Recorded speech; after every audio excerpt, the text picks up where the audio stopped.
Hey, welcome to my brand new podcast, Get Inspired and Live in Your Power. I'm Wileen Benson, and my life was pretty mundane and average about a decade ago. I went to work every day. I had a nice family, had a house, a couple of cars, went to church, nothing really out of the ordinary until one day at work, I had a heart attack.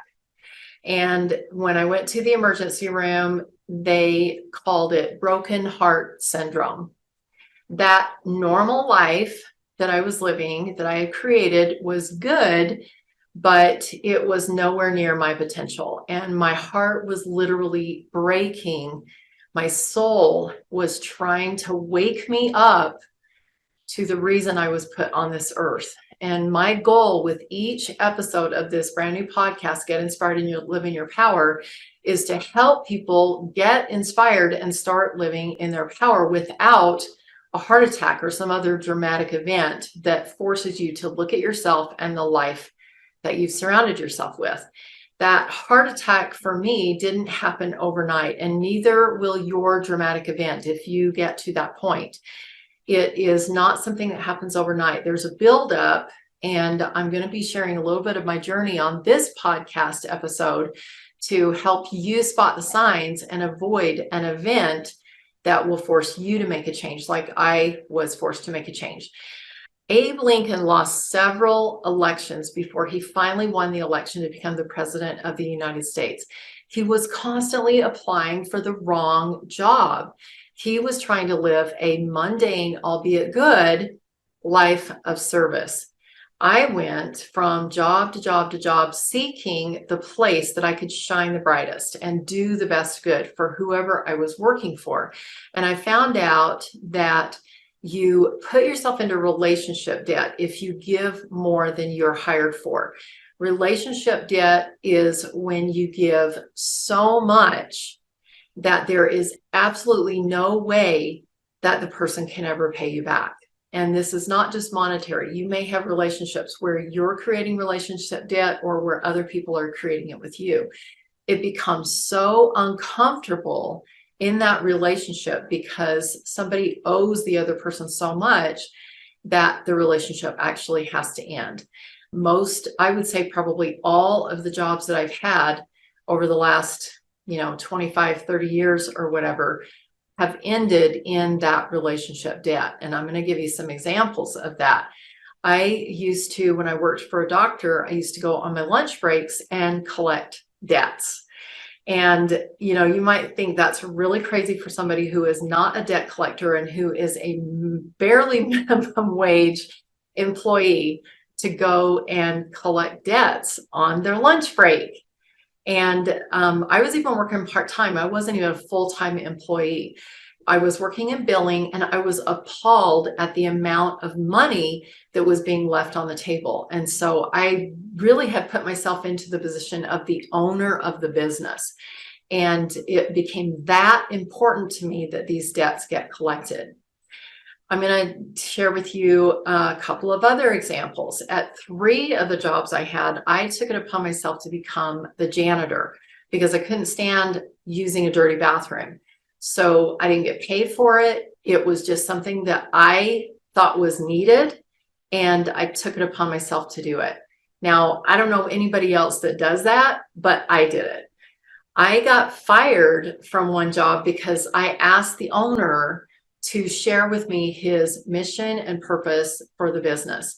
I had sent it to him in an email, this question, and well thought out, it's a couple of paragraphs long, just asked him to share with me what his mission and vision was for the business, because I wanted to support that mission and vision. I wanted to craft, whatever I was doing in my area of the business, I wanted to make sure that I was supporting that. He showed up. He was actually waiting for me in my office when I came to work the next day. And I was really impressed. I thought, wow, he's going to answer this in person. He must really be impressed with this email that I sent him. But the response that I got was completely different than what I expected.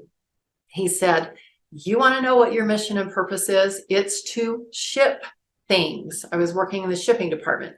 You ship things. That is what your mission and purpose is. And then he followed that up to say, "You have a supervisor, don't email me."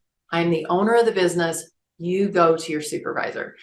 I really should have submitted my resignation that day because obviously that job was not a really healthy place for me to be. Someone who was looking for a mission and vision and purpose in life and in that business. But I stayed and I ended up getting fired about a year later. It was my next job that I got after I got fired from that other job. It was the next job where I had the heart attack. I was working again in a shipping department, which is great. And I had taken it upon myself to be the janitor in that business too. So I was doing all of this stuff, but my heart finally just gave out. It was like, something's got to change and we need to give this girl a message. And she needs to be doing her life in a more influential way, in a more powerful way. That was actually the very best way for my heart or for my soul and my spirit and my body to communicate to me, so that I had to stop and take some inventory of my own life. And as I was healing, I was introduced to mentoring. It made such a profound impact for me in my life that I asked to be on that mentor's team. And I began to put my heart and soul into that person's company and business, trying to achieve my life's work. And because it's the only way that I knew to actually fulfilling my life's purpose and life's mission. I had this inner drive within me, and it wasn't an inner drive to succeed. It was an inner drive to have what I was involved in be successful, for me to be a part of that and me to help that business be successful. And the only way that I can describe it is that my spirit knew in my very core essence, even if my mind hadn't accepted it yet, that I, not just these bosses that I was trying to find and try to help and try to make successful, I was meant for greatness. And what I had actually been seeking for was a place that I could live in my power. It never occurred to me that just little old me could be great on my own. And so I was constantly looking for a place of somebody who had greatness already, that I saw that had greatness, that I could add, kind of like hitch my wagon to that star. I didn't know it at the time, but what I really needed was to be working for myself with God as my partner. So instead of looking for a business owner or an entrepreneur, to hitch my wagon to and work for that person as their partner, I needed to be working for myself and take God as my partner. And the most peaceful feeling in the world for me, and the most fulfilling moment, was when I saw that God was putting his signature of approval on my work, and that everything I was creating was coming together in a way that could only have been divinely orchestrated. My moment of inspiration, and you'll find out more about this as you listen more to these podcast episodes, that there is a moment of inspiration where change happens. My moment of inspiration came on stage. I was selling this mentors programs, and I looked over the audience and I said to myself, not out loud, this is not my audience and this is not my message, and I'm being underutilized. And it was all that I could do to stay on that stage and finish my presentation. But as soon as I got off the stage, I went back to the playbook coordinator and I said, I will never teach that again, and I'm being underutilized. I risked everything when I said those words. I knew at the moment that I was on my way out of that job. I also knew that the only way my spirit would be happy is if I was creating with God, not trying to make a space for myself in somebody else's creation. I had to make it on my own and with God as my partner. I had nobody else to rely on. But I also knew that by making that choice, I had the greatest opportunity for success because of who my partner was. There was no chance of relationship debt, because when you give all, God promises all plus 100 times return. I could never outgive him. I could never be in debt to him.